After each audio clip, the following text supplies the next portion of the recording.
এই জায়গাটা সবার খুব চেনা চেনা লাগছে, তাই তো? হ্যাঁ, এই জায়গাটা কোথায়? অনেকেই এই জায়গাটা ইনস্টাগ্রাম, ইউটিউব, ফেসবুকে অনেক দেখছো আর খুবই ভাইরাল হচ্ছে রিলসগুলো। আমি কয়েকদিন ধরেই দেখছি আর আমার কয়েকদিন ধরে এই জায়গাটাতে যাওয়ার খুব ইচ্ছা, যে এই জায়গাটা এক্স্যাক্টলি কোথায়। ঠিক এই জায়গাটা আমি খুঁজে খুঁজে বের করেই নিয়েছি। সো ফাইনালি আমি এখানটায় চলে আসলাম। এত পরিমাণে ভাইরাল হওয়ায় এই জায়গাটার নাম ভাইরাল তালতলা। আসলে ভাইরাল তালতলাটা এক্স্যাক্টলি কোথায় আর কিভাবে যেতে হবে সেটা দেখার জন্য কিন্তু আমার পুরো ভিডিওটা লাস্ট অব্দি দেখো তোমরা। আর আমি সারাদিন ভাইরাল তালতলায় গিয়ে কি করলাম না করলাম সেটাও কিন্তু তোমাদের দেখতে হবে। তো তোমাদের আমি রানাঘাট থেকে ঠিকানাটা বলে দিচ্ছি। রানাঘাট থেকে যেহেতু আমি গিয়েছিলাম আর ওখানে যাওয়ার সাথে সাথে দেখো একটা বান্ধবীর সাথে আমার দেখা হয়ে গেছিলো। রানাঘাট থেকে বনগাঁ লোকাল ধরতে হবে। বনগাঁ লোকাল 4 নম্বর আর 5 নম্বর প্ল্যাটফর্মেই। আর আমার ট্রেন ছিল 11টা 20-তে সকাল। আর সকাল 11টা 20 ট্রেন 5 নম্বর প্ল্যাটফর্মেই আসে। আর আমি 5 নম্বর প্ল্যাটফর্ম থেকেই ট্রেনটা ধরেছিলাম। ধরার পরে আমি মাঝের গ্রাম নেমেছি। মাঝের গ্রামেই নামতে হবে, ওখান থেকে গেলেই তোমাদের সুবিধা হবে। আর এখান থেকে নেমেই তোমাদেরকে ধরতে হবে অটো। আর আমার যেহেতু একটা ফ্রেন্ড এসেছিল না, তাই আমি গেছিলাম প্রথমে একটা ফ্রেন্ডের বাড়িতে। আর কথা ছিল না ওদের বাড়িতে যাওয়ার, কিন্তু তাও যাওয়া হলো। হ্যালো বন্ধুরা, তোমরা কেমন আছো? আশা করি সবাই খুব ভালো আছো। আর তোমরা তোমার টাইটেল, থাম্বনেল আর ইন্ট্রো দেখে বুঝেই গেছো যে আমি কোথায় যাচ্ছি। ভাইরাল তালতলা। হ্যাঁ, ঠিকই ধরেছো। বাড়ি থেকে ঝটপট করে বেরিয়ে চলে এসেছি, কারণ আমি টাইম পাইনি ভিডিও করার মতো। রেডি হয়ে বেরোতে বেরোতে অনেক টাইম হয়ে গেছিলো। আমার যে ফ্রেন্ড সুরজিৎ বলে, ও আর আমি একসাথে আসার কথা, বাট ও ট্রেন মিস করেছে। আর আমি চলে এসেছি। আমি হচ্ছে পিউদের বাড়িতে এসে কয়েকটা রিলস বানালাম আর ও রেডি হচ্ছে। আর ওই বন্ধুটা পরের ট্রেনে আসছে।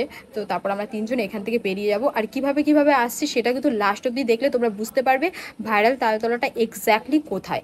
আর আমি বলে দিই যে রানাঘাট থেকে আমি ট্রেন ধরেছি হলো বনগাঁ লোকাল 5 নম্বর প্ল্যাটফর্ম থেকে। 4-এও দেয় 5-এও দেয়। 5 নম্বর প্ল্যাটফর্ম থেকে উঠেছি তোমার হচ্ছে মাঝের গ্রাম। বনগাঁ থেকে 2টো স্টেশন পর মাঝের গ্রাম, ওখানেই নামতে হবে। নামার পরে ওখান থেকে অটো ধরতে হবে। 1 থেকে 1.5 ঘন্টা ওয়েট করার পরে সুরজিৎ ফাইনালি আসলো আর আমরা অটোতে উঠে গেলাম। সো গাইস, আমরা ফাইনালি ভাইরাল তালতলা, যেটা আর কি অনেক ভাইরাল হয়েছে, সেখানটায় চলে এসেছি। আর এই যে ফটোশ্যুট চলছে, সবাই ফটোশ্যুট শুরু করে দিয়েছে। আর আমিও কতগুলো ফটো তুলে নিয়েছি। এবার আমি করবো ভিডিও। আর সত্যি কথা বলতে অনেক লোকজন আছে, সেরকমভাবে কমফোর্টেবলভাবে আমি যেগুলো ভেবেছি যে ভিডিওগুলো ভয়েসের করবো, সেই ভিডিওগুলো করা সেরকমটা মানে পসিবল না, কারণ প্রচণ্ড আওয়াজ হচ্ছে আর প্রচণ্ড লোকজন আছে। এই যে দেখো ব্যাকগ্রাউন্ডটা, মানে এখন সেরকম একটা আসেনি, বাট অনেক লোকজন আর কি আছে। আর ওই দিকটা পেছনে অনেক বেশি আছে লোকজন। তো আমরা একটু এখানটায় আসলাম। বাহ, আরেকজন ছবি তুলছে দেখো, বসে টসে কত কিছু করে। এই মানুষটা লেট করেছে, এই মানুষটার জন্য আজকে লেট হয়েছে 2 ঘন্টা, তাই তো? তুমি সত্যি তুমি এরকম লেট কেন করো বলো? টাইমে বেরিয়েও টাইমে আসতে পারে না। 1 ঘন্টা না, আমি তোমাকে বললাম 10টা 3-এর ট্রেনটা ধরো, আর সেখানটায় তো সেখানে 10টা 3-এর ট্রেন না ধরে 10টা কত ট্রেন ধরতে গেছে, সেই ট্রেনটা আমি ওকে বলেও দিলাম। লালগোলা কিন্তু লেটে আসবে, আর ও কি করলো, সেই ট্রেনটাই ধরেছে। আর সেই ট্রেন সত্যি লেটে আসছে, বনগাঁ লোকাল আর পাইনি। আর আমি মাঝের গ্রাম স্টেশনে নেমে যে টিকিট কাউন্টার থেকে আসলাম আমি, সোজা দেখবে 3 রাস্তার মোড় পড়বে। তো সোজা যে রাস্তাটা, সেই রাস্তায় গিয়ে তোমাদেরকে বলতে হবে যে আমি হুমানিয়া পোতা যাব। তো ওরা হুমানিয়া পোতা ভাইরাল তালতলা বললেই নিয়ে যাবে। ওখানে যেতে 20 টাকা করে ভাড়া নেবে, আর আমাদের থেকেও 20 টাকা অটো ভাড়া নিয়েছিল। তোমাদের তো আমি এক্সাক্ট পুরো ঠিকাটা বলেই দিলাম। সো তোমরাও যদি আসতে চাও অবশ্যই এইভাবে আসতে পারো, খুবই শর্টকাট।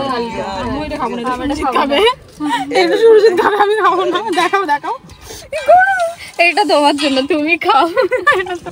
এটা আমি খাই না, এটা সুরজিৎ খাবে। আমি খাই না, আমিও খাই না, ছেলে মানুষ তো, তার জন্য। কি বললে?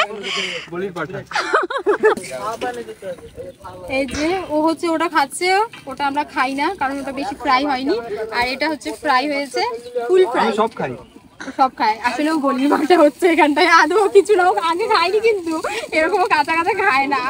আর হচ্ছে আমরা এরকম করে নিয়েছি। হ্যাঁ, অবশ্যই প্রোটিন। এখন হচ্ছে ফুড রিভিউ করছে গাইস, ঠিক আছে? এমন ফুড রিভিউ চামচ ফেলে দিয়েছে। সো গাইস, আমি অত ন্যাকামো করে খেতে তো পারি না। আমি যেটা রিয়েল খাই বাড়িতে, সেটাই আমি খাই। আর আমার এত খিদে পেয়ে গেছিলো যে আমি ঠিক ওইভাবেই খেয়ে নিয়েছিলাম। গাইস, এখানে প্রচুর লোকজন এসেছে। আর হচ্ছে ভিডিও করতে অসুবিধা হচ্ছে। অসুবিধা বলতে কি, মানে এত লোকজন এসেছে, ভিডিও করাই যাচ্ছে না। থামছি, তারপরে আবার স্টার্ট করছি, এরকম একটা ব্যাপার। তো তোমরা নিজেরাই দেখে নাও। এখানটা মাত্র ছিল অনেক, সব চলে গেছে। ওই দিকে অনেক আছে, যেটা আমি দেখাতে পাচ্ছি না। মানে প্রচুর লোকজন আছে, প্রচুর লোকজন। আর কি বলবো, প্রচন্ড ভিড় হয়। আর সত্যি মানে একটু অসুবিধা হচ্ছে রিলস টিলস করতে, মানে অনেক আগে আসলে পরে ভিডিওগুলো ভালো তাড়াতাড়ি করা হয়ে যায়। আসলে কি বলতো, যত বিকেল হচ্ছে তত লোকজন বেড়ে যাচ্ছে, আর এত লোকজন হয় আমি তো বুঝতে পারিনি। প্রথমে যখন আমি ওখানটায় ঢুকলাম এত লোকজন ছিল না, কয়েকটা লোক ছিল, তাই আমি ভাবলাম কত লোক। বাট যত সময় যাচ্ছে অনেক রকম মানে লোক চলে আসছে, আর সবাই ভিডিও রিলস এগুলো করতে এসেছিল। নতুন কোনো জায়গায় এসে ভিডিও করতে কিন্তু খুব ভালোই লাগে, যেহেতু কোয়ালিটিটা এত সুন্দর দিচ্ছিল। আমার ভিডিও দেখে যদি কেউ ভাইরাল তালতলায় আসো তাহলে কমেন্ট করে অবশ্যই জানাও। তো ফাইনালি গাইস আমাদের শুট কমপ্লিট, আর আমরা এখন বাড়ি যাবো। টাটা, যেতে হবে, টাইম হয়ে গেছে। নেক্সট ভিডিও দেখার জন্য লাইক, শেয়ার, কমেন্ট, সাবস্ক্রাইব করতে কিন্তু ভুলো না। তো বাই।